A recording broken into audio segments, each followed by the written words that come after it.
Hey, welcome to The Explainer. Today, we're jumping into Live Your Life as a Man by Coach De Bruyns. Now, this isn't just a book with some simple advice.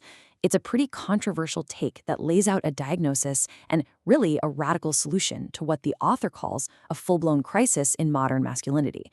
So, right from the get-go, the entire book is built around this one central problem. See, the author argues that for the very first time in history, men are being told to basically ignore millions of years of evolutionary instinct, and he believes that creates this massive, fundamental conflict in our society. And to really get where he's coming from, you got to start with this pretty blunt claim he makes. This is really the heart of the conflict he's trying to solve. The idea that society is asking men to be two totally contradictory things at the exact same time. Okay, let's dive into this.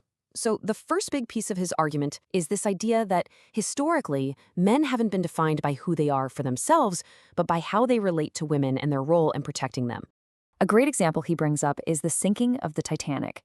He points out, men were just expected to go down with the ship to save women and children. And he argues this isn't just some old-fashioned chivalry, but a deep-seated biological instinct that's all about the survival of our species. So according to the book, this is where the crisis really comes from, this direct clash. On one hand, you've got what he calls these deep-seated instincts for men to protect, to expect certain things. And on the other hand, they're smashing right up against modern society's demands for total female freedom and autonomy. Okay, so that leads us to his second big point, which kind of builds on this idea. It's all about defining men based on their own nature, how they relate to other men, not just how they're useful to women. The argument here is pretty bold, that society itself, for better or for worse, is fundamentally built and ordered by men. And his point is that the very same traits that make men great leaders and protectors can also, if they're not channeled right, make them oppressive tyrants. And this is such a fascinating illustration of a key idea in the book. He's saying that deep down, the exact same raw skills are at play in both of these roles. It's just the moral compass, the ethical framework, that decides if you end up as a CEO or, the leader of a gang. So the book's argument goes like this. Historically, men and women had their own separate hierarchies. Men competed with men and women with women. But now, by pushing everyone into the same competitive spaces, he says it goes against a man's basic psychology. And the result? Some men just check out. They stop competing altogether. Okay, so if that's the diagnosis of the problem, what's the solution? What is the author's prescription for how a man should actually live his life authentically based on these ideas? Well, to answer that, the author lays out these 5 core positive values. Think of them as the foundation he believes a man should build his character on. The idea is that you have to create order inside yourself first, and only then can you bring order to the world around you. And hey, it's not just about what to do, it's also about what not to be. The book is really clear, warning against behaviors like being needy or manipulative, framing them as totally counterproductive and, in his view, unmanly. Now, the book really doubles down on physical lifestyle choices. It makes this direct link between being physically strong and taking calculated risks. So we're talking about things like martial arts, lifting weights, even driving fast.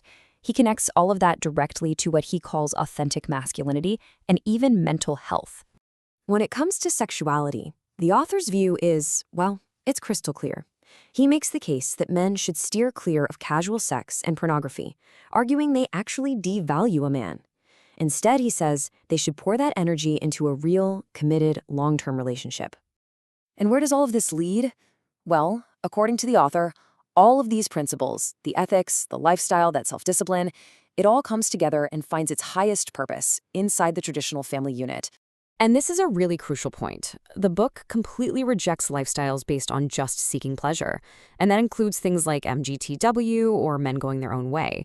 Instead, it argues that a truly meaningful life for a man isn't found in selfish pleasure, but in taking on the sacrifice and the struggle of marriage and fatherhood. Okay, and this is where the book gets really specific. It actually lays out this detailed 8-point checklist for a man choosing a wife. And the criteria are, let's just say, very traditional. We're talking about everything from her relationship with her father, which he says indicates respect for male authority, all the way to being inclined to be submissive to her husband's leadership. But out of all of this, the author stresses one thing above everything else. He says without a doubt that a man's #1 priority has to be his children, even over his relationship with a woman. He actually calls the bond between a father and his kids far more sacred. So when you boil it all down, our look at Live Your Life as a Man shows a framework that is just steeped in traditional and evolutionary ideas. It really throws down a gauntlet to a lot of modern conventions, and, it leaves us thinking about the place for these concepts and the conflicts they bring up in our world today.